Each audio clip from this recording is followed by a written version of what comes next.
கோவையை அடுத்த மேற்கு தொடர்ச்சி மலை பூண்டியில வெள்ளையங்கிரி ஆண்டவர் கோவில் இருக்கு. இது தென் கைலாயம்னு பக்தர்களால போற்றப்பட்டு வந்துட்டு இருக்கு. இந்த கோவில் அடிவாரத்துல இருந்து செங்குத்தா உள்ள 7 மலையை ஏறினா சுயம்பு வடிவில காட்சி தந்துட்டு இருக்க சிவபெருமான நம்மளால தரிசிக்க முடியும். இதுக்காக வருஷம் பக்தர்கள் மலை ஏறி செல்றத வழக்கமா வச்சிட்டு இருக்காங்க. வெள்ளையங்கிரி மலை ஏற பக்தர்களுக்கு வருஷந்தோறும் பிப்ரவரி முதல் வாரத்துல இருந்து மே மாசம் கடைசி வாரம் வரைக்கும் வனத்துறையினர் அனுமதி கொடுக்கறாங்க. இதுல மகா சிவராத்திரி அப்புறம் சித்ரா பௌர்ணமி இந்த நாட்கள்ல தமிழ்நாட்டுல மட்டும் இல்ல வெளி மாநிலங்கள்ல இருந்தும் பக்தர்கள் அதிக எண்ணிக்கையில வந்து 7 மலையை ஏறி நம்ம சுவாமியை தரிசனம் பண்றாங்க. இந்த ஆண்டுக்கான மகா சிவராத்திரி அடுத்த மாசம் பிப்ரவரி 26ஆம் தேதி வருது. இதனால வெள்ளையங்கிரி மலை ஏறி பக்தர்கள் சுவாமி தரிசனம் செய்ய வனத்துறை அவங்களுக்கு அனுமதி கொடுத்திருக்கிறதா சொல்லப்படுது. அதுல பக்தர்கள் வருகின்ற 1ஆம் தேதி முதல் மே மாசம் இறுதி வரைக்கும் வெள்ளையங்கிரி மலை ஏறலாம்னு சொல்லியிருக்காங்க. மலை ஏற பக்தர்கள் பிளாஸ்டிக், சீக்கிரமா தீப்பிடிக்கக்கூடிய பொருட்கள் எதையும் கொண்டு வரக்கூடாதுன்னு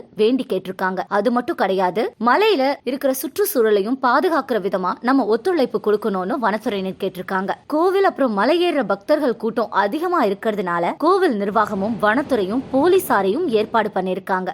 அனைத்து பாதுகாப்புடனும் சிவனை தரிசனம் பண்ணி அத்தனை அருளையும் பெற வாழ்த்துக்கள். நம்ம சேனலை சப்ஸ்கிரைப் பண்ணுங்க, லைக் பண்ணுங்க, ஃப்ரெண்ட்ஸ்க்கும் ஷேர் பண்ணுங்க. தேங்க்யூ.